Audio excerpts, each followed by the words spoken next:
A sharp rap of the gavel pierced the heavy silence of the courtroom as Judge Henry Calloway, clad in his signature navy robe, leaned slightly forward in his chair.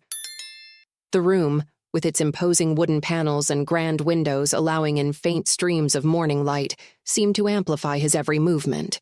His weathered face, framed by neatly combed silver hair, carried an expression of controlled irritation, though his blue-gray eyes betrayed a flicker of something darker, an unyielding pride in his authority. "Mr. Carver," he began, his voice low and deliberate, each word drawn out as though to underline its gravity. "This court has heard your stories before. 3 times, if memory serves." The words were like daggers, each syllable slicing into the silence, and the faint creak of a bench betrayed a ripple of unease through the small audience gathered in the courtroom. The man before him, a wiry figure in his late 20s with disheveled hair and a look of desperation etched onto his face, shifted nervously in his orange jumpsuit. His public defender, visibly younger and less confident, clutched a thin stack of papers that barely filled the folder in his hands. "Your Honor, if I could just—" the defendant began, his voice raw, almost pleading, before Judge Calloway interrupted with a sharp, raised hand. "You may not," the judge snapped, his tone brooking no argument. "The time for explanations was during your testimony, not now." Adjusting his glasses, gold-framed and spotless like the rest of him, he exhaled, seemingly frustrated by the predictability of the proceedings. 30 days in county jail," he declared, his words carrying the finality of a sealed tomb. "Perhaps this time, Mr. Carver, the lesson will finally stick." The sharp crack of his gavel punctuated the sentence, and almost immediately the room came alive with subdued murmurs.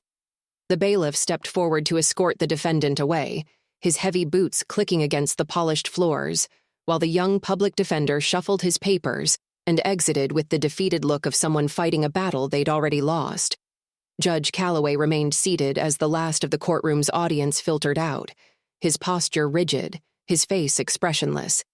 It wasn't until the door finally swung shut that he allowed himself a small sigh, though it was less from exhaustion than from a growing sense of dissatisfaction he couldn't quite name. These days, every case felt like another entry in an endless cycle, the faces blurring together as their stories, no matter how different on paper, began to feel the same. He rose from his chair, adjusting his perfectly tailored robe, and glanced at the clock on the far wall. It was barely noon, but already the weight of the day had begun to settle on him like an unwanted companion. Later that evening, as the fiery hues of sunset painted the sky, Judge Calloway found himself seated in his usual booth at Ellie's Diner, a small family-run place a few blocks from the courthouse. The diner, with its checkered floors and walls adorned with faded photos of the town's history, had been his refuge for years.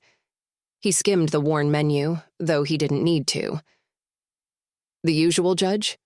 Ellie herself called from behind the counter, a stout woman in her 60s with a thick Boston accent. She'd been running the diner since before Calloway had been appointed to the bench.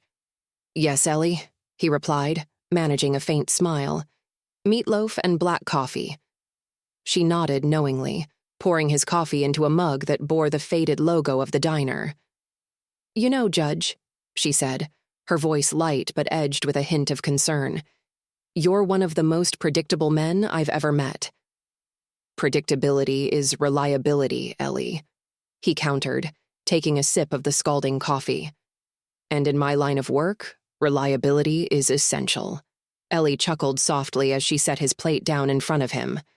"Maybe so," she said, "but sometimes a little unpredictability can do wonders. Keep people on their toes." Calloway didn't respond, instead turning his attention to the steaming plate of meatloaf in front of him. He ate mechanically, his mind elsewhere. Her words lingered, though he would never admit it. Unpredictability was a luxury he didn't afford himself, not in his courtroom, not in his life. That night, in the stillness of his large but meticulously organized home, Judge Calloway sat alone in his study. The walls were lined with shelves of law books and journals, their spines worn but well kept. On one of the shelves sat a collection of leather-bound photo albums, their presence both a comfort and a reminder of what he had lost. His hand hovered over them for a moment before he finally pulled one free, its cover cool and smooth under his fingers. He settled into the leather armchair by the window and opened the album to the first page. Roderick looked back toward the room, where the students were laughing and working together. "I suppose you're right," he said quietly. Marcus clapped him on the shoulder. "Keep going, Roderick. You're on the right path." That evening, Roderick returned home to find a surprise waiting for him. On the dining table sat a carefully wrapped gift, its gold paper shimmering under the light. A small card rested on top, the handwriting unmistakably William's. "Dad, Emily picked this out for you. She wanted you to have it before Christmas. We're looking forward to seeing you again soon." William Roderick's hands trembled slightly as he opened the package, revealing a leather-bound journal embossed with his initials. Inside the front cover, Emily had written a simple note in her careful, childish script. "Dear Grandpa, this is for you to write down all the things you want to tell me about. I want to know your stories. Love, Emily." Roderick sat down heavily, the journal resting in his lap. He ran his fingers over the smooth leather, his chest tight with a mix of joy and sorrow. For so long, he had kept his emotions locked away, buried beneath layers of formality and routine. But now, here was an invitation, a chance to share himself with his granddaughter in a way he hadn't with anyone in years. He opened the journal to the first blank page, the weight of the pen in his hand both unfamiliar and comforting. After a moment's hesitation, he began to write. The following week, the mentorship group held their final session of the year. Parents were invited to attend, and the room buzzed with excitement as students shared their accomplishments and goals for the future. Roderick stood near the back, observing with quiet pride as Mia introduced her father to Sarah's mother, and Tommy showed off his community service project to his older sister. The room was filled with laughter and conversation, a testament to the connections the program had fostered. As the evening wound down, Roderick approached the podium, clearing his throat to get everyone's attention. "Before we close tonight, I'd like to say a few words," he began. "This program has been one of the most rewarding experiences of my life. Watching these young people grow and thrive has been an honor, and I am grateful to all of you for trusting me to be part of their journey." He paused, his eyes scanning the room. "But this isn't the end. It's just the beginning. The work we've done here is a foundation, a starting point for something greater. I hope each of you will carry the lessons you've learned here into the world and continue to make it a better place." The room erupted into applause, and Roderick stepped back, his chest tight with emotion. That night, as he returned home, Roderick felt a sense of peace he hadn't known in years. The house, once a place of solitude and regret, now felt warm and inviting. The journal from Emily sat on his desk, its pages slowly filling with memories and reflections. He sat down and opened it, the pen in his hand feeling natural now. Turning to a fresh page, he began to write, "Redemption isn't a destination. It's a journey. A series of small, deliberate steps toward becoming the person you were meant to be, and it's never too late to start." As the grandfather clock chimed softly in the corner, Roderick smiled to himself, the sound marking not the passage of time, but the promise of the future. Roderick Hayes stood at the edge of the grand ballroom, watching the crowd of attendees disperse into small groups. The glow of the celebration lingered in the air, the laughter and applause still echoing faintly in his ears. The weight of the crystal award in his hands felt less like a trophy and more like a symbol of responsibility, proof of how far he had come and how much further there was to go. Mia Carter appeared at his side, her eyes sparkling with excitement. "You did it, Judge Hayes," she exclaimed, clutching her own certificate of recognition. "They love the program. They believe in what we're doing." Roderick looked down at her, his heart swelling with pride. "We did it, Mia. None of this would have been possible without you." Mia grinned, her cheeks flushing pink. "I'm just a kid. You're the one who's been leading everyone." Roderick knelt slightly so they were eye level. "You may be a kid, but you're also one of the bravest, most compassionate people I've ever met. You taught me how to listen, how to really see people. Never underestimate the impact you've had." Mia looked away shyly, but her smile grew wider. As the last of the guests began to leave, Marcus Carter approached them, his suit jacket draped over his arm. "Roderick," he said warmly, shaking his hand. "I've seen a lot of programs come and go over the years, but what you've built here is truly something extraordinary. Sandra would have been so proud of both of you."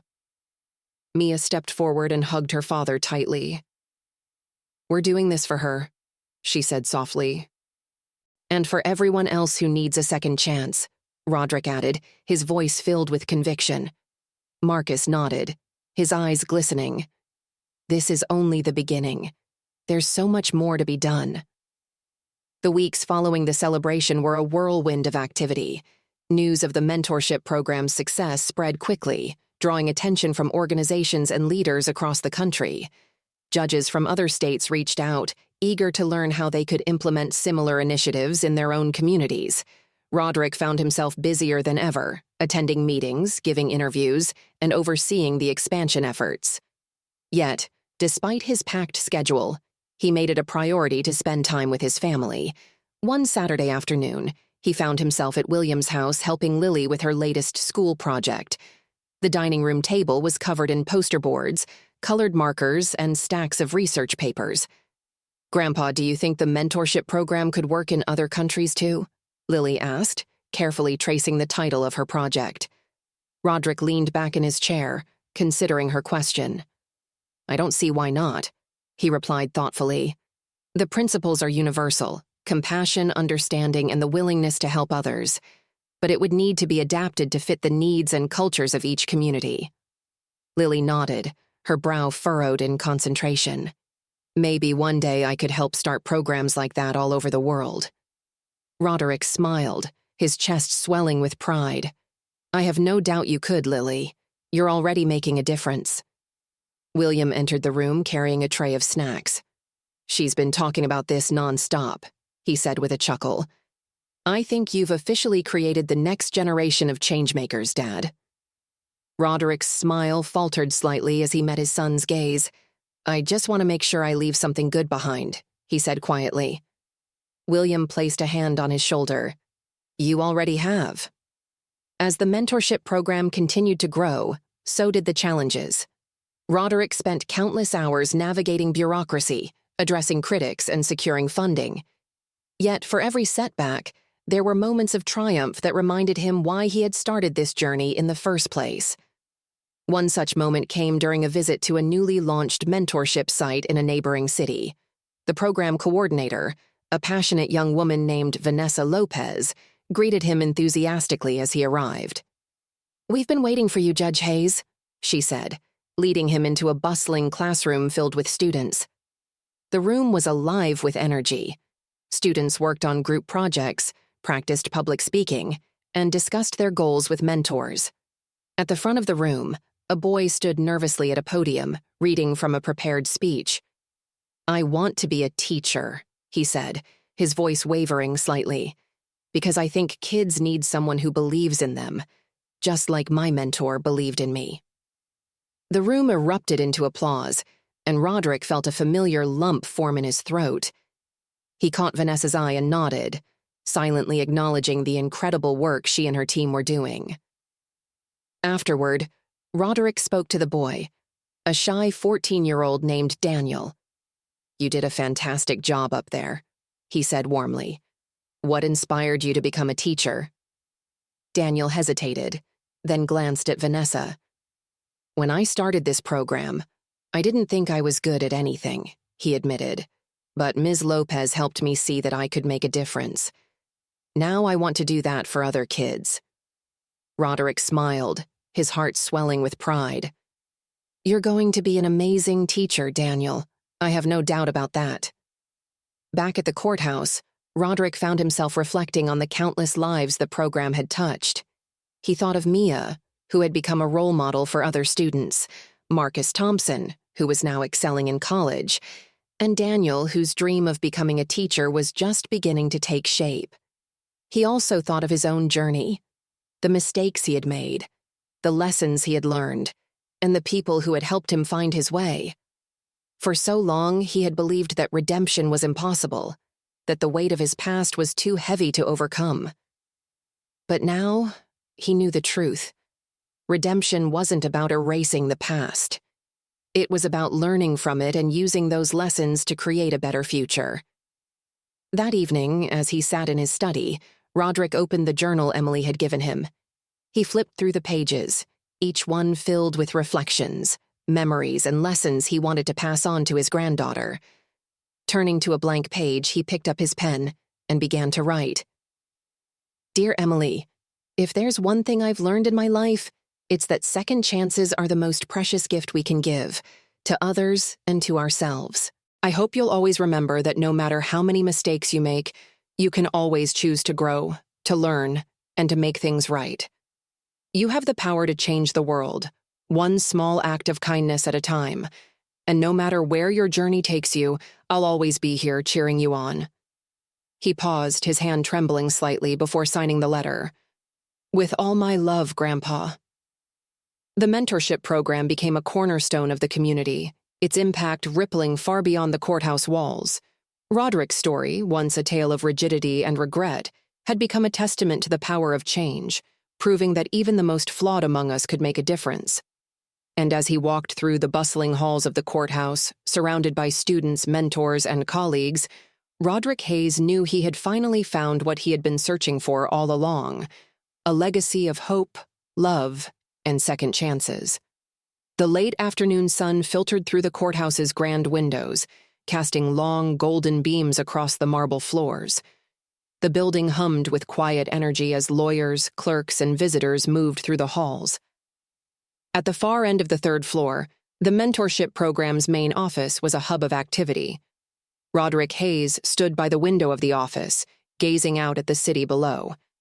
In his hand, he held a letter, another one from Stephen Davidson, the young man whose family he had wronged years ago. Judge Hayes, I wanted to thank you again for coming to my father's retirement party last week. Seeing you and my dad shake hands after all these years was something I never thought I'd witness. It meant the world to him and to me. I also wanted to share some news. I've been accepted to Harvard Law School. When I was younger, I never thought this would be possible for me. But your mentorship program showed me that even people in power can learn, change, and inspire others. Thank you for being a part of my journey. Roderick read the letter again, his chest tightening with emotion. He thought back to the moment he had visited the Davidson family, unsure if they would even open the door to him. The road to forgiveness had been long and fraught with difficulty, but moments like these made every painful step worthwhile. He folded the letter carefully and placed it in a drawer alongside others that he kept close to his heart. Notes from Mia, William, Lily, and countless students whose lives had been touched by the program. Each letter was a reminder of why he had chosen this path and why he couldn't stop now. The following day, Roderick attended a special hearing at the state capitol.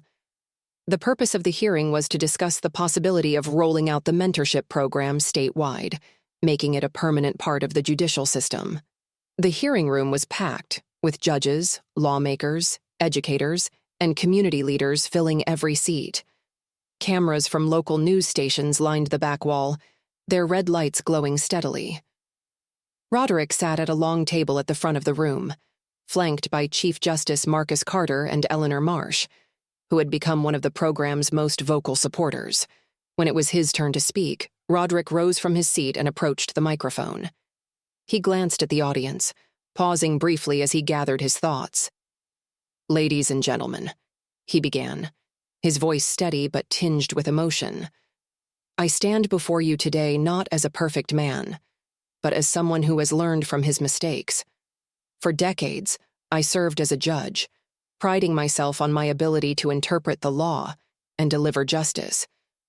But it wasn't until I met a little girl named Mia Carter that I truly understood what justice means. He glanced at Marcus Carter, who smiled knowingly, and then back at the audience. Mia taught me that justice isn't just about punishing wrongdoing. It's about creating opportunities for growth, understanding, and redemption. It's about listening to people's stories, meeting them where they are, and helping them become the best version of themselves. He went on to describe the program's impact, sharing success stories and highlighting the measurable improvements in student outcomes. His voice grew stronger as he spoke, fueled by the passion he felt for the work. These young people are not just statistics. They are the future of our communities, our state, and our nation.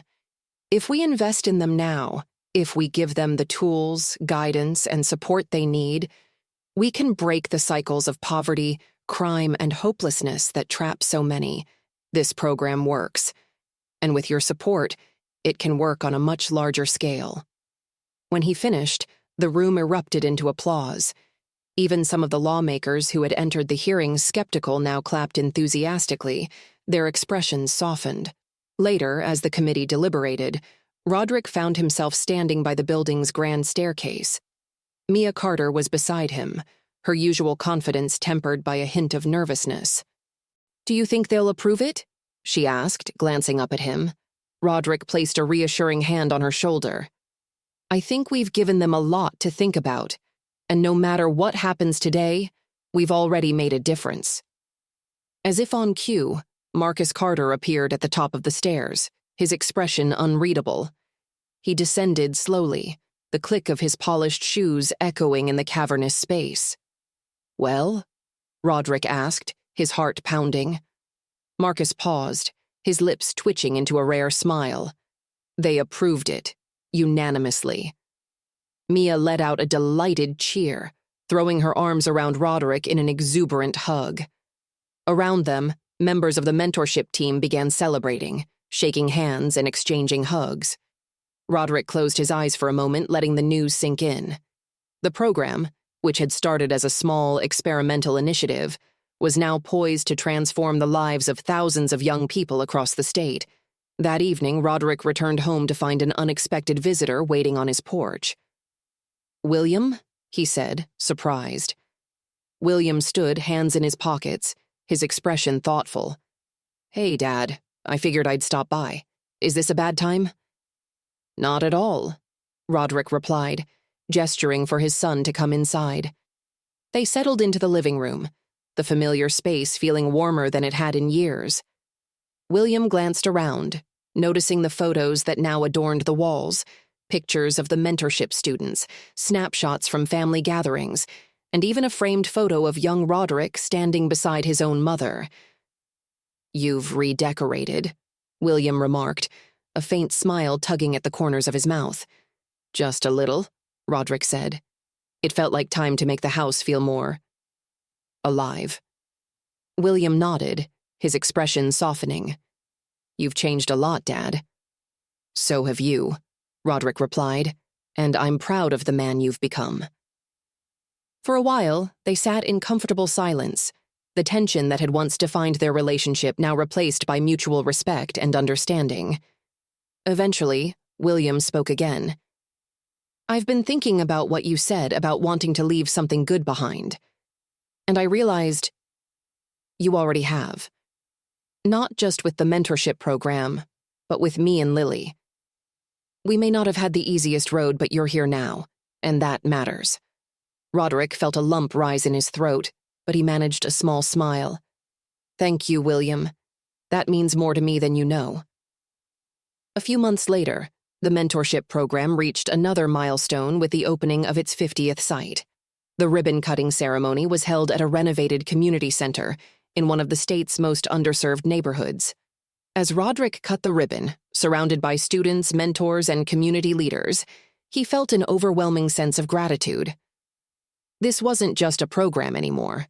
It was a movement, a testament to the power of second chances, and the belief that change was always possible.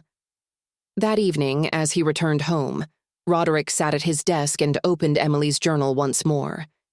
He flipped through the pages, each entry a snapshot of his journey. Turning to the final blank page, he picked up his pen and wrote, "Dear Emily, if you're reading this, it means I'm no longer around to tell you these things in person. But I want you to know how much you've inspired me.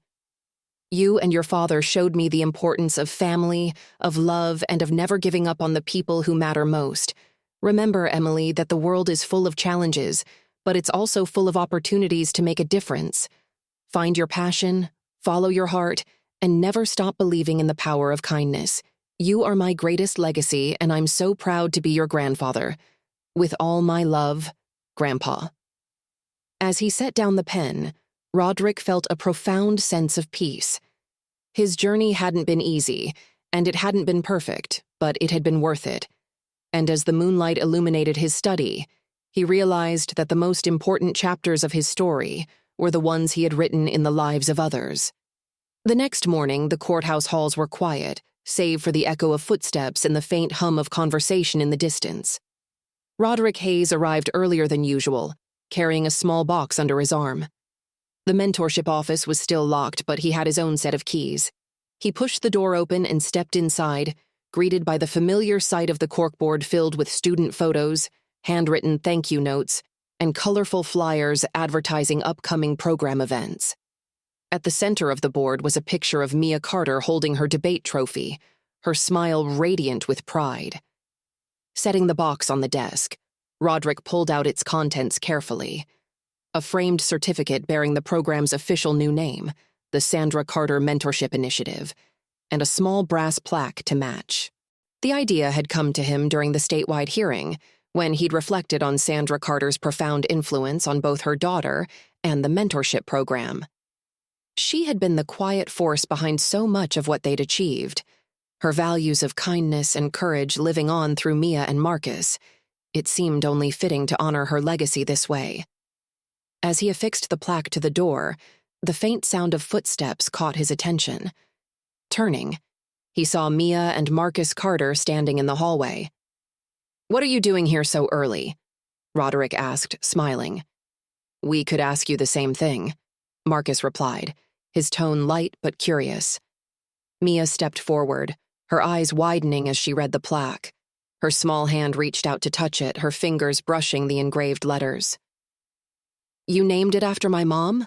she asked, her voice barely above a whisper. Roderick nodded. "She was the heart of everything we've done here. Her values, her love for helping others, they're the foundation of this program. I wanted to make sure her legacy lives on, not just through you, but through everyone who walks through these doors." Mia's eyes filled with tears, but her smile was wide and bright.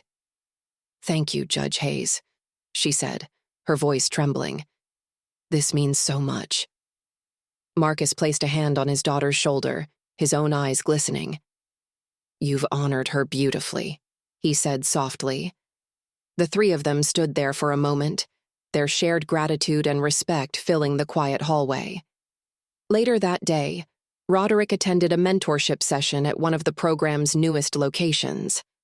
The center was housed in a converted warehouse, its once empty space now filled with brightly painted walls, rows of desks, and a small stage for presentations. The students had prepared a special presentation for Roderick's visit, and as he took his seat near the front, he couldn't help but notice the energy in the room. These kids were eager, hopeful, and ready to share their stories. The first speaker was a girl named Jasmine, who had joined the program just 3 months earlier. She stepped onto the stage nervously, clutching a piece of paper in her hands. "My name is Jasmine," she began, her voice shaking slightly. "Before I came here, I didn't think I was good at anything. I felt like I didn't matter." She paused, her eyes scanning the room. "But then I met my mentor, Ms. Lopez. She taught me how to believe in myself, how to set goals, and how to keep going even when things get hard. Now, I want to be a nurse so I can help other people the way she helped me." The room erupted into applause as Jasmine stepped down, her face glowing with pride. Next came a boy named Jamal, who had been in the program for over a year. He spoke confidently, sharing how his mentor had helped him channel his love of drawing into a plan to study graphic design. "When I started this program, I thought I'd never amount to anything," Jamal said. "But Judge Hayes and everyone here believed in me. Now I'm working on my portfolio and applying to art schools. I finally feel like I have a future." Roderick clapped along with the audience, his chest swelling with pride. Each story reaffirmed the importance of the work they were doing and reminded him of how far they had come. That evening, Roderick returned to his study, feeling a mixture of exhaustion and fulfillment. As he poured himself a cup of tea, his phone buzzed with a notification. It was a text from William. "Lily's been asking if she can shadow you at the courthouse next week. Think you can spare some time for your granddaughter?" Roderick smiled, his heart warming at the thought. He typed back quickly, "I'd be honored. Tell her to bring her questions. I'll answer every single one." As he set the phone down, he thought of all the ways his relationship with William and Lily had changed over the past year. What had once seemed impossible, healing their fractured bond, was now a reality. And it wasn't just about reconnecting with them. It was about building something new, something strong, something lasting. The next week, Lily arrived at the courthouse dressed in a crisp blazer and carrying a notebook. Her eyes were wide with curiosity as Roderick gave her a tour, explaining the inner workings of the court system and introducing her to colleagues. By the afternoon, they were seated in his chambers, reviewing case files together. "Do you ever feel nervous about making the wrong decision?" Lily asked, her pencil poised over her notebook. "All the time," Roderick admitted. "But I've learned that the key is to listen, to the evidence, to the people involved, and to your own conscience. And when you make a mistake, you own up to it and do everything you can to make it right." Lily nodded thoughtfully, scribbling notes as he spoke. Later, as they walked to the mentorship office, Roderick paused and turned to her. "You know, Lily, you remind me a lot of Mia. You both have this incredible ability to ask the right questions and see the best in people. That's a rare gift." Lily blushed, but her smile was proud. "Maybe I'll join the mentorship program one day, or even start one of my own." Roderick chuckled. "I have no doubt you will." That evening, as the sun set over the city, Roderick stood on the courthouse steps, watching the world go by. The streets were alive with movement. Cars honking, people chatting, children laughing. Mia appeared beside him, her backpack slung over one shoulder. "Ready to go, Judge Hayes?" she asked with a grin. Roderick nodded, his heart full. "Let's go, Mia." Together they walked down the steps, their shadows stretching long and far behind them. As they disappeared into the evening light, the courthouse stood tall, a beacon of justice, hope, and redemption, a testament to the power of second chances and the enduring legacy of those who dared to believe in them. A few years ago, I stood in a courtroom and dismissed a 6-year-old girl who dared to challenge me. I looked down at her, convinced that I knew better, that my authority was absolute, but in just a few words she shattered everything I thought I knew about justice. That girl was Mia Carter, and she changed my life. Justice is not just about laws, procedures, or punishment. It is about people. It is about seeing them, hearing them, understanding them. For too long, I failed to do that. I made decisions based on efficiency rather than empathy. I prided myself on being decisive, unwavering, and in doing so, I became blind to the very people I was supposed to serve. It took losing my son, my granddaughter, and the trust of an entire community to realize how much damage a closed heart can cause. This mentorship program was never just about giving young people an alternative to the justice system. It was about giving them hope. It was about proving that no one, not a child, not an adult, not even a judge, is beyond redemption. We have seen firsthand what happens when we believe in these kids. We have seen failing students become top of their class. We have seen lost young men and women find purpose. We have seen futures rewritten, simply because someone cared enough to listen. Every person in this room has played a part in making this happen, from the mentors who dedicate their time, to the students who refuse to let their past define them, to the families who support them every step of the way. And to the Carter family, Sandra, Marcus, Mia, your legacy is in every life we change. Today, as we open the first statewide mentorship center, I don't just see a building. I see a future. I see a world where justice is more than a sentence. It is an opportunity. Where mistakes do not define us, but how we rise after them does. And if there is one thing I have learned, it is this. The greatest verdict we can ever reach is choosing to believe in each other. The applause was deafening. Roderick felt the weight of the moment settle over him as he stepped away from the podium. He had given many speeches in his lifetime, but this was the one that mattered most. As he descended the stage, he was immediately pulled into a tight embrace by Mia Carter. "You did it, Judge Hayes," she whispered, her voice thick with emotion. "We did it," he corrected, squeezing her hand. Reporters rushed forward with microphones, and officials lined up to shake his hand, but Roderick barely noticed. Across the room, William and Lily were watching him, smiling. He excused himself and made his way toward them. "You know, Dad," William said, his voice softer than it had been in years. "For the first time in a long time, I see the man I looked up to when I was a kid." Roderick felt his throat tighten. "I should have been that man for you all along." "You are now," William said simply. Lily threw her arms around her grandfather, and he held her close, savoring the moment. That evening, after the ceremony, Roderick found himself sitting in his study at home, staring at an old photograph of himself with a much younger William. It was taken decades ago, back when he still believed he had all the time in the world to fix things. He picked up his phone and called William. "Hey, Dad," his son answered, surprised. "Still up for that fishing trip this weekend?" Roderick asked. A beat of silence, then a chuckle. "You serious?" "Absolutely.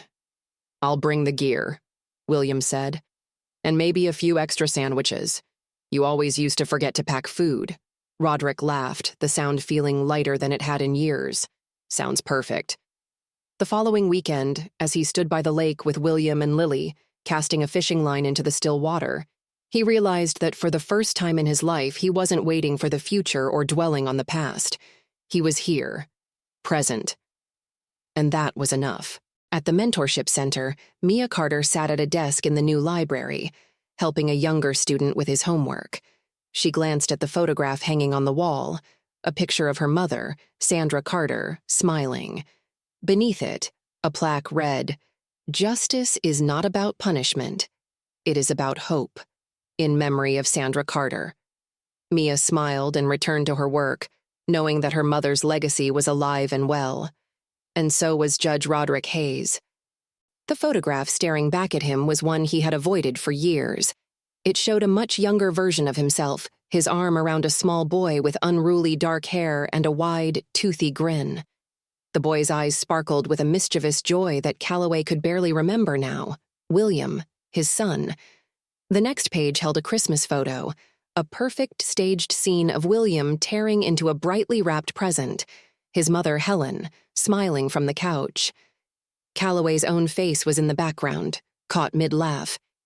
He could almost hear the echo of that laugh, though it felt like it belonged to someone else entirely. He flipped the page quickly, not wanting to linger too long on the memories. But the next photo stopped him cold. It was from one of William's Little League games, the boy's jersey dusty from a hard-played inning. Calloway wasn't in this one. He'd been at the courthouse that day, handling yet another case. "Work comes first," he had told Helen when she'd called to remind him about the game. The words echoed in his mind now, hollow and bitter. He closed the album abruptly, the weight of it feeling heavier than before. The grandfather clock in the corner ticked steadily, its rhythmic sound filling the silence of the house.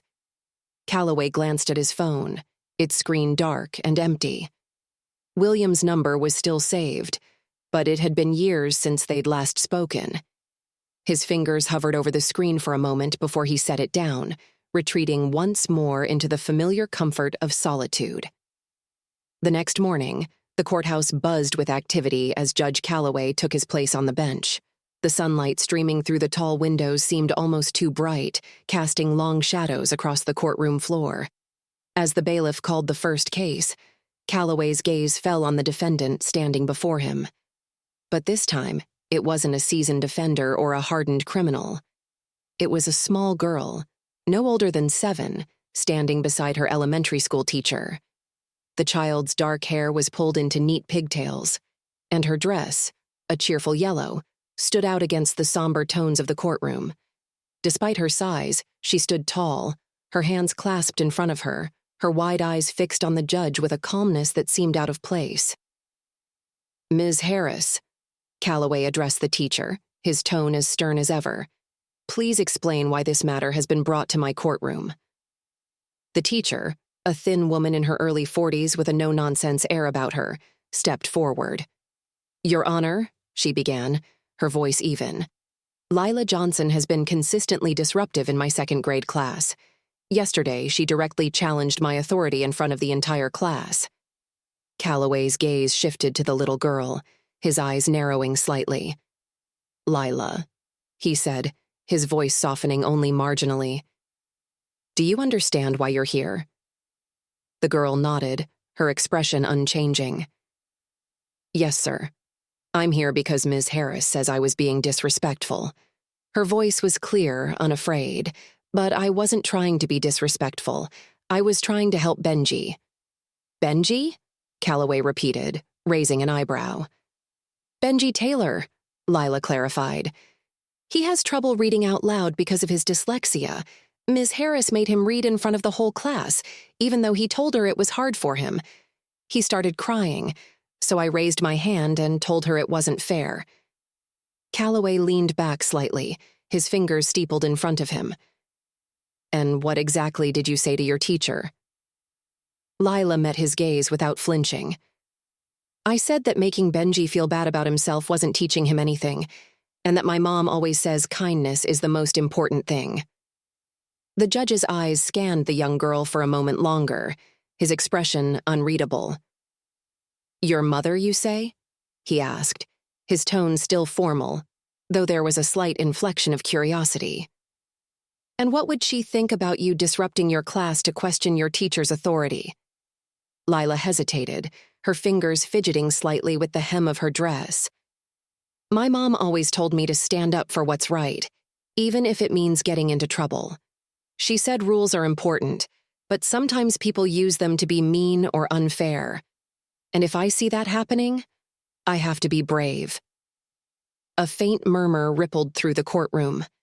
Even the bailiff, a broad-shouldered man with a permanent frown, glanced at the little girl with a flicker of surprise. Calloway's gaze remained fixed on Lila, studying her with the precision of someone accustomed to evaluating every word and gesture. "Bravery," he said, his tone clipped, "is admirable, but it's not your place to decide what's fair in a classroom. That responsibility lies with your teacher, who has years of experience and training. Do you understand that, Lila?"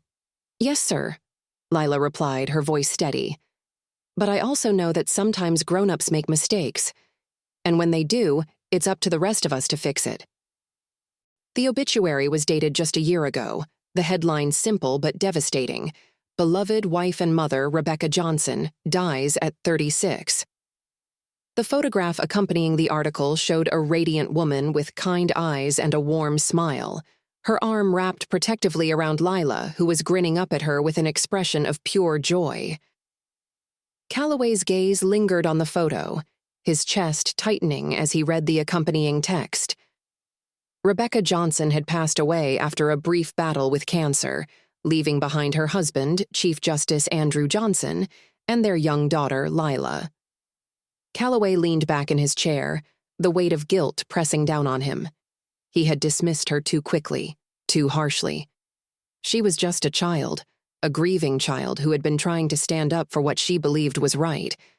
And he had treated her like every other case file that crossed his desk, reducing her to an inconvenience rather than seeing the person behind the situation.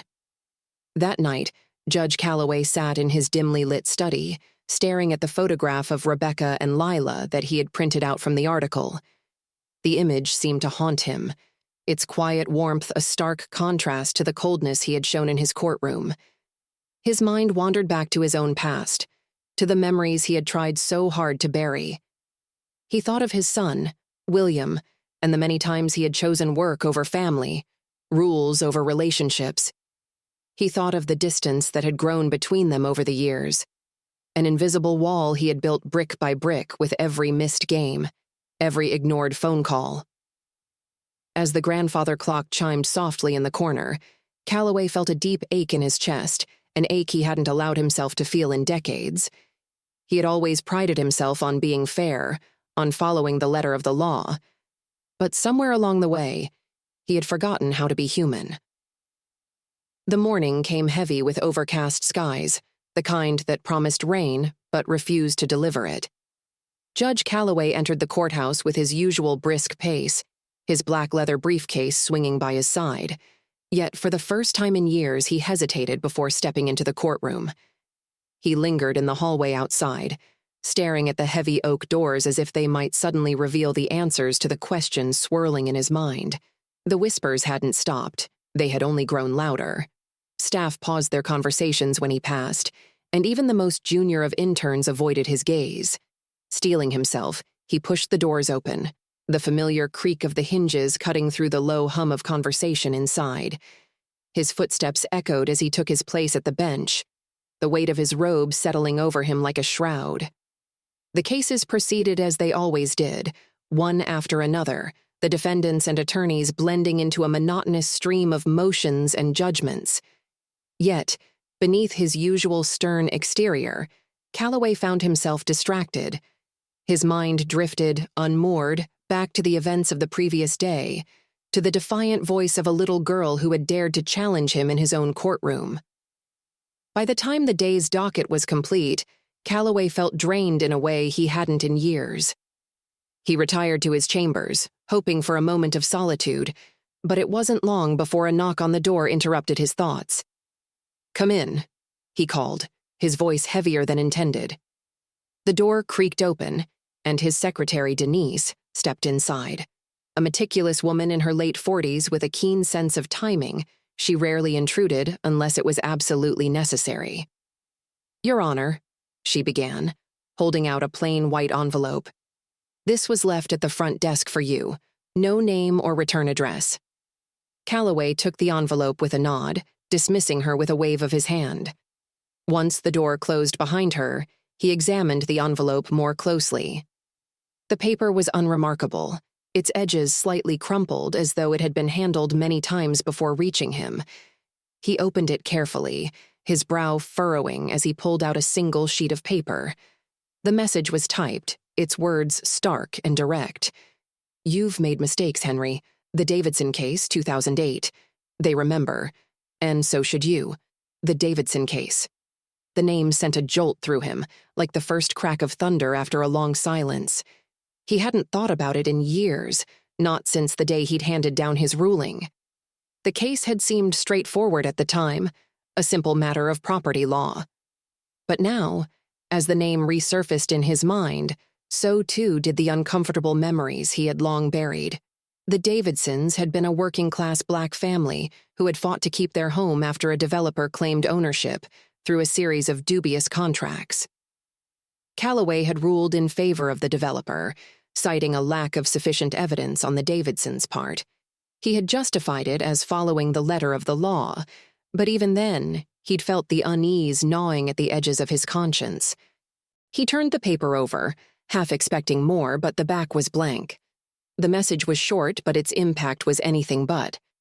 He placed the note on his desk, his fingers tapping absently against the wood as he stared at it. That evening, the rain finally came, a steady downpour that soaked the streets and sent pedestrians scurrying for cover. Calloway sat in his study, the soft glow of his desk lamp casting long shadows across the room. Before him lay a stack of old case files he had pulled from the courthouse archives, the Davidson case among them. The folder was thinner than he remembered, its contents reduced to a few photocopied contracts, handwritten notes, and a single typed ruling. He flipped through the pages slowly, his eyes scanning each word with a sense of growing unease.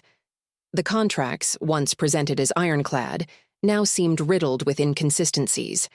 The Davidsons' handwritten appeal, which he had dismissed without a second glance, was filled with pleas for more time to gather evidence.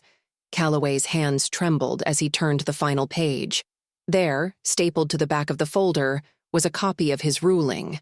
The words were cold and clinical, devoid of any recognition of the human lives they had affected. As he read them, the memory of that day came flooding back. It had been a Friday afternoon, and the courthouse had been busier than usual. He had rushed through the case, eager to wrap it up and make it to his son William's school play. But he hadn't made it to the play. Another case had delayed him, and by the time he arrived at the school, the auditorium was empty, the stage lights dimmed. William's face when they crossed paths in the hallway had been blank, his disappointment masked by an expression Calloway had come to recognize all too well. The memory stung more now than it had then, each detail cutting deeper into his resolve. He had failed William that day, just as he had failed the Davidsons. And now, years later, those failures were coming back to haunt him, their weight heavier than he could bear. The next day, Calloway found himself standing outside Lila's elementary school. He wasn't sure why he had come. Perhaps it was guilt or curiosity, or some combination of the two.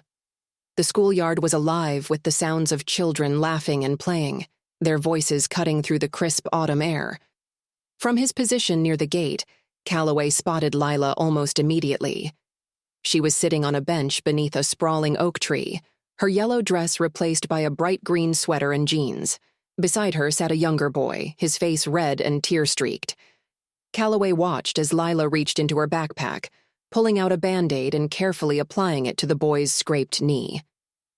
"It's okay," she said, her voice carrying across the yard. "My mom used to say that when you fall down, it just means you're getting stronger, like how superheroes train." The boy sniffled, his tears slowing as he looked at her. "Really? Really?" Lila replied with a small smile. "And guess what? You're already brave because you didn't even cry that much. My little cousin cries way louder when he falls." The boy giggled, and Calloway felt a pang in his chest.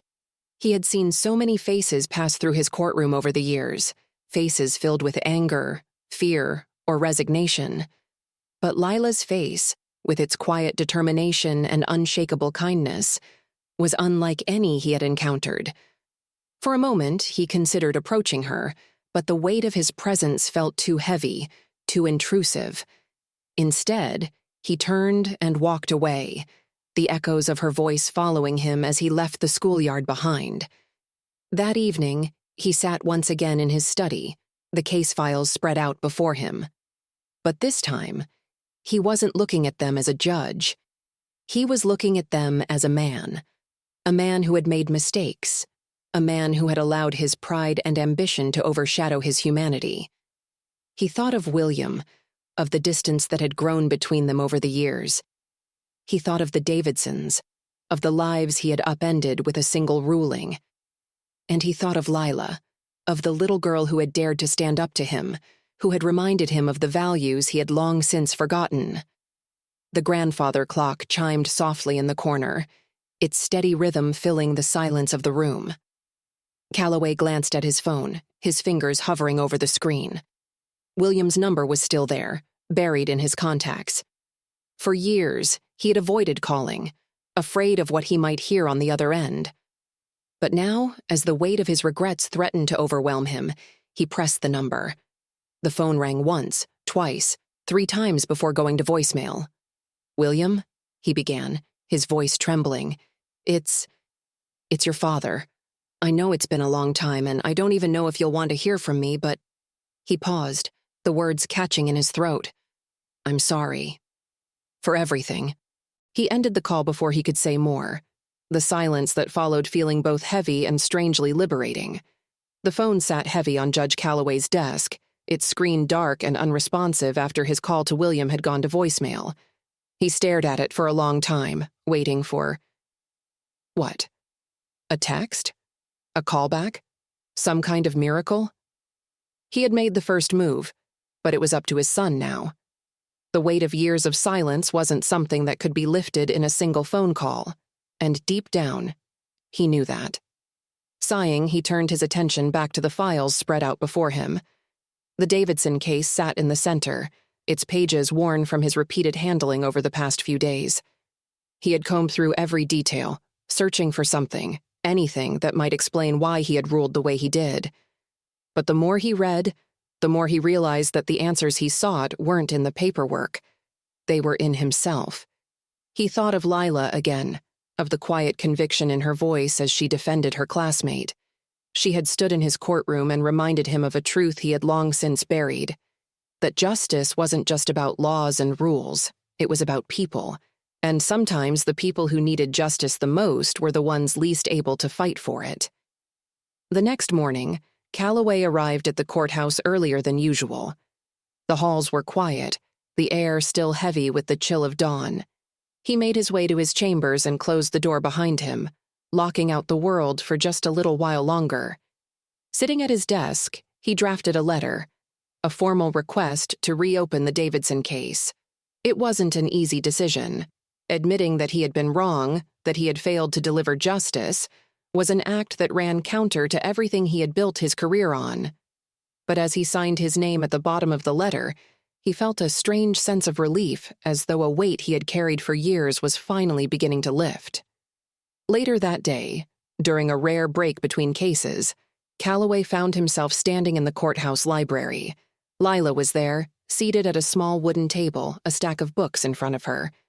She was bent over a sheet of paper, her pencil moving furiously as she scribbled notes in her small, precise handwriting.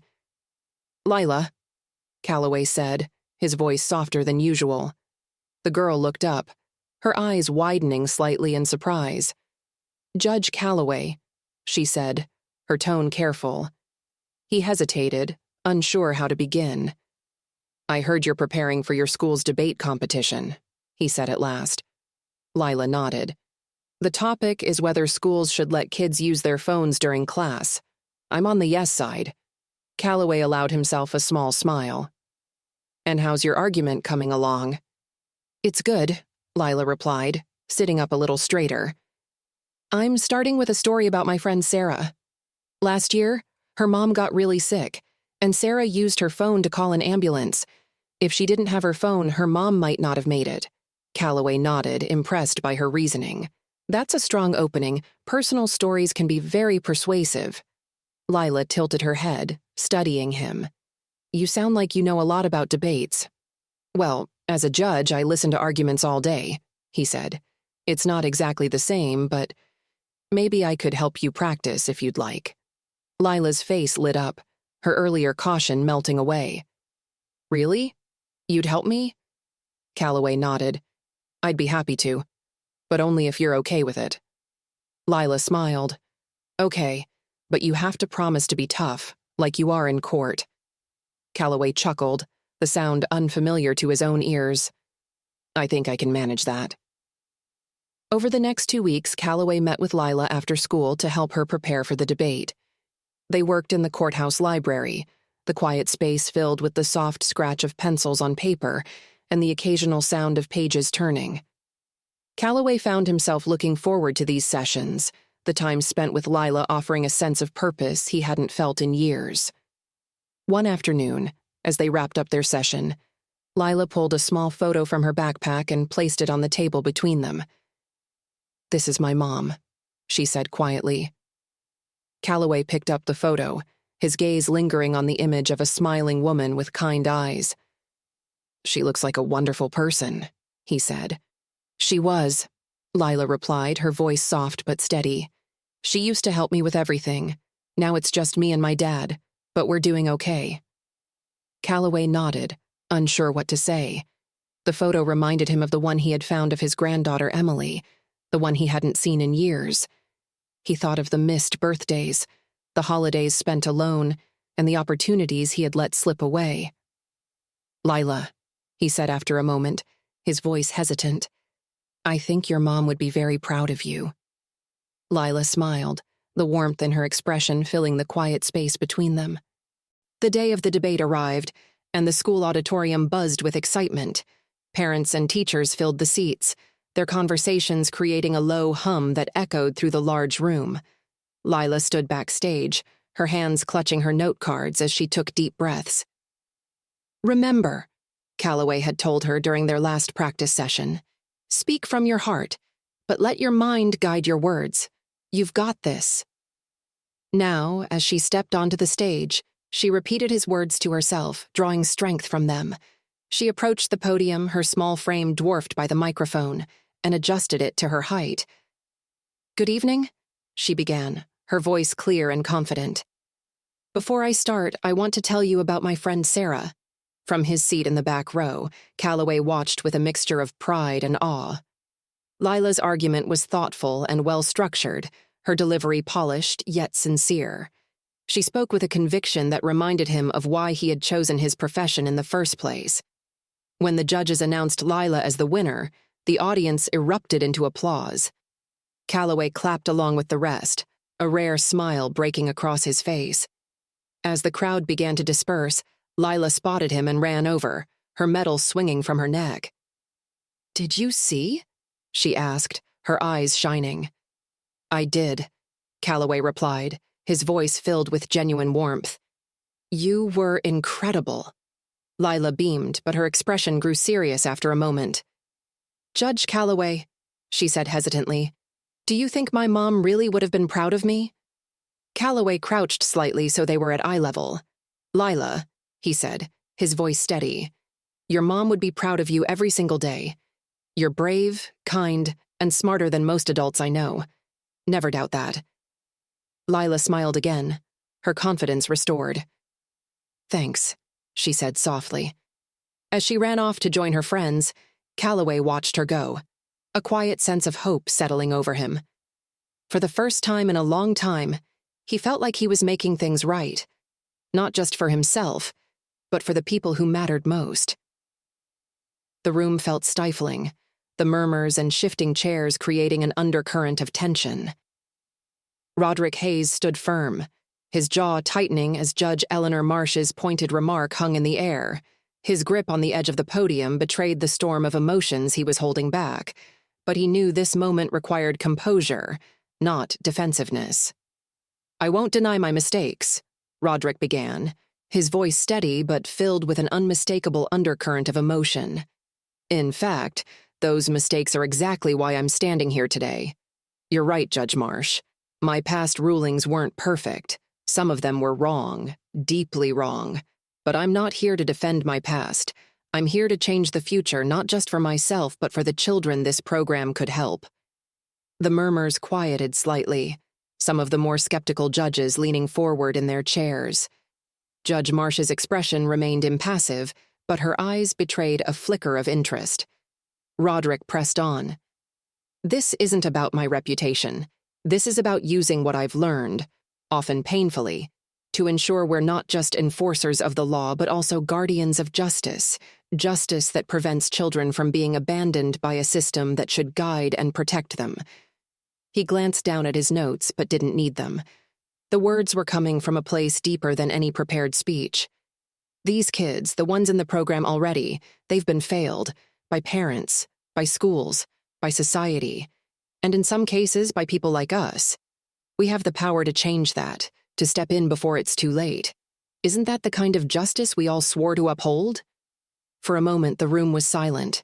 Then a voice broke through, tentative but supportive. "I've read the early reports from the mentorship program," Judge Hamilton said, a soft-spoken man who rarely spoke at these meetings. "And the impact is undeniable. These kids aren't just improving academically, they're staying out of trouble. They're building self-esteem, forming connections. If we can scale this program, it could change lives." Several judges nodded in agreement, though others still looked unconvinced. Roderick seized the opening. "Thank you, Judge Hamilton. And you're right. This program has shown promising results, but we're just scratching the surface. Imagine what we could achieve if more courthouses adopted this model. Imagine the lives we could save from the spiral of bad decisions and missed opportunities." Eleanor Marsh tapped her pen against her notebook, the sharp clicks echoing in the room. "And who's funding all of this?" she asked sharply. "Programs like this don't come cheap, and the public purse is already stretched thin. Are you suggesting we divert resources from other critical judicial functions?" Roderick met her gaze evenly. "No, Judge Marsh. I'm suggesting we use the influence and connections we already have to bring in additional funding. Local businesses, nonprofit organizations, even grants. We've already secured initial backing from the Children's Hope Foundation, thanks to Chief Justice Carter's support." He gestured toward Marcus, who was sitting quietly at the back of the room. Marcus gave a small nod of acknowledgement, his calm presence lending weight to Roderick's words. "This program doesn't drain resources from the courts," Roderick continued. "It enhances them. By reducing juvenile delinquency and giving at-risk youth the tools to succeed, we're lessening the burden on our judicial system in the long run. Fewer court cases, fewer incarcerations, fewer lives lost to the cycle of crime and punishment. Eleanor's pen stilled, her expression softening slightly, though she didn't speak. Judge Hamilton raised his hand. I say we put it to a vote. Let's give Judge Hayes and his team the opportunity to expand this program to 3 more courthouses as a pilot.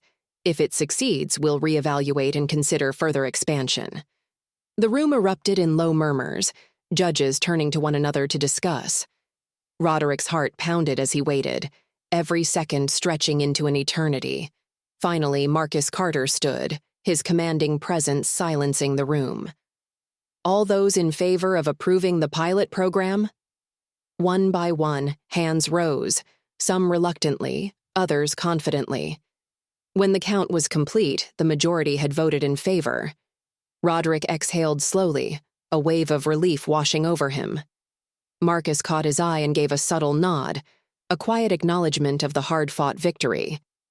The pilot program launched a month later, and Roderick found himself busier than ever.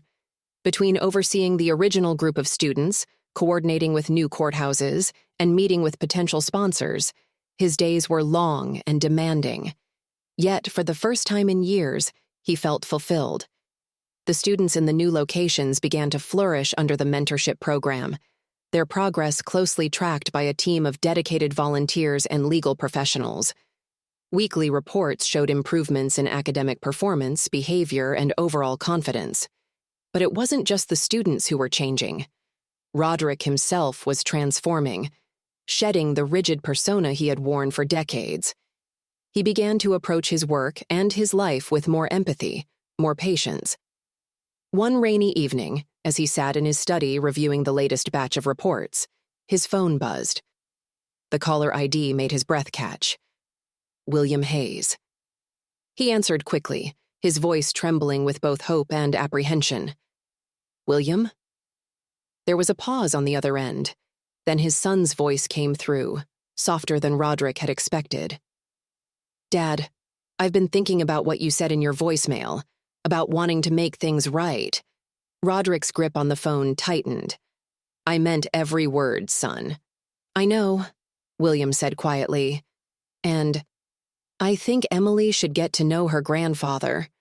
Roderick's chest tightened, tears pricking at the corners of his eyes. I'd like that very much. Thank you, William. Don't thank me yet, William replied, though there was a hint of warmth in his voice. We're taking this one step at a time. That's all I can ask, Roderick said, his voice thick with emotion.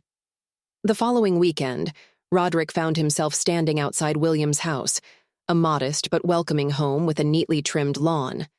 His hands trembled slightly as he rang the doorbell, clutching a small gift bag that contained a book he had chosen for Emily, a collection of stories about brave and kind children. The door opened, and there she was. Emily Hayes, his granddaughter, a curious 7-year-old with hazel eyes that mirrored his own. Hi, she said shyly, clutching a stuffed bear. Hi, Emily, Roderick replied, his voice soft. I'm your grandpa. She studied him for a moment before breaking into a small smile. You're taller than I thought you'd be. Roderick chuckled, the sound light and unforced.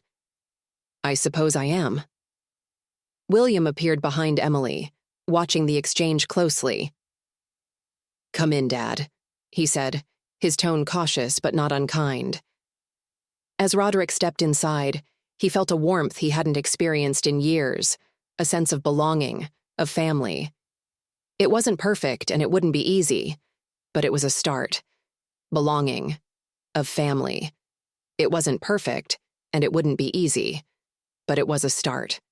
Over the next few hours, he listened to Emily chatter about her favorite books, her school projects, and her dreams of becoming an artist. William remained quiet, observing, but there were moments, brief, fleeting moments, when their eyes met and understanding passed between them. When it was time to leave, Emily hugged him tightly, her small arms wrapping around his waist. Will you come back soon, Grandpa? Yes, Emily, Roderick said, his voice firm with promise. I will. Back at the courthouse, the mentorship program continued to thrive, its success becoming a beacon of hope in a system often criticized for its rigidity. Roderick threw himself into the work with renewed vigor, knowing that every child he helped was another step toward redemption, not just for them, but for himself. And as he walked through the halls each morning, nodding to colleagues and greeting students, he felt something he hadn't felt in years: peace. The winter air was crisp as Roderick Hayes walked up the steps of the courthouse. The stone columns loomed overhead, familiar and imposing, but today they seemed less daunting. For months, the mentorship program had dominated his schedule, but he wasn't simply surviving anymore. He was living, and for the first time in years, he felt like he was making a difference. Inside, the courthouse bustled with its usual rhythm of clacking heels and muted conversations. But as Roderick passed the halls, something had shifted. The glances from colleagues were no longer tinged with skepticism or whispered judgment. Instead, there were nods of quiet respect, and even the occasional warm smile. "Judge Hayes," a young clerk called as she rushed to catch up with him. "The morning's mentorship session is ready. The kids are waiting in room 204. Roderick gave her a small nod. "Thank you, Elise. I'll be there shortly." As he entered his chambers, the scent of freshly brewed coffee greeted him, a subtle kindness from his secretary Denise, who had become something of an ally during the program's expansion. On his desk sat an envelope, its edges slightly frayed. The handwriting on the front was unfamiliar, but there was something deliberate about the way his name had been written. Opening it, he found a letter inside. The paper was thick, the words typed in a neat, measured font. "Dear Judge Hayes, I don't know if you remember me, but my name is Stephen Davidson. You ruled against my family in 2008, in a case we fought hard to win. For years, I resented you. I blamed you for the loss of our home, my father's health issues, and the financial struggles that followed. But when I saw the news about your mentorship program, I felt something I hadn't expected: hope. People can change, Judge Hayes. I've seen it firsthand in my own life, and now I see it in yours. My parents always said the best apology is action, and it seems like you're doing just that. It doesn't erase the past, but it matters. It really matters. Thank you for proving that even those in power can learn from their mistakes. I thought you should know that my family is doing better now. My dad's health has stabilized, and my sister graduated college last year. I don't expect a response, but I wanted to let you know. I see what you're doing, and I respect it. Sincerely, Stephen Davidson Roderick leaned back in his chair, the letter trembling slightly in his hands. The Davidson case had haunted him for years, a sharp reminder of the kind of judge and man he had been. That Stephen had taken the time to write to him, to acknowledge his efforts, was almost too much to process. He folded the letter carefully, placing it in the drawer alongside Mia Carter's handmade card and Sarah's thank you note. These small tokens of acknowledgement felt like anchors, grounding him in his mission, when the weight of his past threatened to pull him under. The mentorship room was alive with chatter when Roderick entered. Mia Carter, as usual, had taken charge of the group, her enthusiasm infectious as she led the other students in brainstorming ideas for a community service project. "Judge Hayes," Mia called, her face lighting up when she saw him. "We've been waiting for you. Tommy thinks we should clean up the park downtown, but Sarah wants to start a book drive for kids at the shelter. What do you think?" Roderick smiled as he took his seat at the head of the table. "I think both ideas sound wonderful, but the decision is up to all of you. This is your project, after all." The students launched into a spirited debate, their voices overlapping as they presented their arguments. Roderick watched with a mix of pride and amusement, marveling at how far they had come. When the program had started, many of these kids had been withdrawn, distrustful, and unsure of their own voices. Now they were confident, collaborative, and eager to make a difference. As the discussion continued, the door creaked open, and Roderick turned to see an unexpected figure step inside. It was William. His son's presence startled him, and for a moment the room seemed to hold its breath. The students glanced between the two men, sensing the unspoken tension. "Dad," William said, his tone formal but not unfriendly. "Can we talk for a moment?" Roderick nodded, rising from his chair. "Excuse me," he said to the students. "I'll be back shortly." They stepped out into the hallway, the muted sounds of the mentorship session fading behind them. For a long moment, neither man spoke. William's gaze wandered, taking in the courthouse he had avoided for years. "I wanted to see it for myself," William said finally. "The program, the kids. I wanted to see if it was real." "And?" Roderick asked, his voice quieter than he intended. William met his eyes, and for the first time in years, there was no anger in his expression. "It's real," he admitted. "They look up to you. They trust you. And for what it's worth, I think you're making a difference." The words hit Roderick harder than he expected. He swallowed against the lump in his throat, his emotions threatening to spill over. "Thank you, son," he said, his voice rough. William nodded, his posture relaxing slightly. "Emily's been asking about you a lot lately," he said. "She wants to know when she can see you again." Roderick smiled, the weight on his chest easing. "Whenever she's ready. Whenever you're ready." That evening, Roderick returned home feeling lighter than he had in years. He stepped into his study, the room filled with the warm glow of the desk lamp. On the wall opposite his bookshelves hung a new edition, a framed photo of the mentorship group taken during their first community service project at the park. He walked to the window, gazing out at the quiet street below. The reflection in the glass showed a man who was still learning, still striving to be better. But it also showed a man who had found purpose, connection, and hope. For the first time in years, Roderick allowed himself to believe that redemption wasn't just a possibility. It was a reality he was building, one step at a time. The crisp air carried the faint scent of pine as December settled over the town. The courthouse, usually a place of tense proceedings and solemn faces, had taken on a rare festive atmosphere. Wreaths adorned the doors, and strands of white lights glittered along the windowsills. The mentorship group had taken it upon themselves to decorate their meeting room, and Roderick Hayes couldn't help but smile as he stepped inside and saw the results of their efforts. A paper chain looped across the walls, its links made from colorful construction paper. In one corner stood a slightly lopsided Christmas tree, decorated with ornaments the students had brought from home.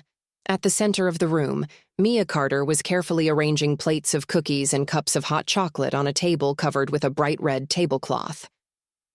"Judge Hayes!" Mia exclaimed, her face lighting up as she spotted him. "Do you like it?" Roderick nodded, his smile genuine. "You all did an excellent job. It looks wonderful in here." "Tommy knocked the tree over twice," Sarah chimed in, her tone teasing. Tommy rolled his eyes but grinned. "It's fine now, isn't it?" The students laughed, their easy camaraderie a far cry from the hesitant, guarded interactions of their first meetings. Roderick felt a swell of pride as he looked around the room. Each of these children had come so far, and while their journeys were far from over, they were no longer walking alone. As the group settled into their seats, Roderick cleared his throat. "Before we begin today, I want to say something," he began, his voice steady but warm. "I know this program started as an experiment, something new and uncertain. But seeing all of you here today, seeing how much effort you've put into supporting one another and giving back to your community, I know now that this is something special. You've taught me as much as I've tried to teach you. And for that, I thank you." Mia's hand shot up. "Does this mean you're going to keep the program going forever?" Roderick chuckled. "Well, I can't make promises about forever, but I can tell you this. As long as I'm here, this program will have my full support." The room erupted in applause, and Roderick felt his chest tighten with a mix of gratitude and determination. As the students began their activities, Roderick noticed Marcus Carter leaning against the door frame, his arms crossed and a small smile on his face. The Chief Justice had taken to stopping by unannounced, quietly observing the sessions and offering his insights when needed. "You've created something remarkable here, Roderick," Marcus said as they stepped into the hallway. "It's not just me," Roderick replied, his tone modest. "The kids are the ones doing the hard work. I'm just trying to give them the tools they need." Marcus nodded thoughtfully. "Still, it takes a strong leader to set the tone. And you've done that, even when others doubted you." Roderick hesitated, the memory of Judge Marsh's sharp critique still fresh in his mind. "Not everyone is convinced this program is worth the effort," he admitted. "Change is never easy," Marcus said, his voice firm but kind. "People resist it because it forces them to confront their own shortcomings. But that doesn't mean it's not worth pursuing."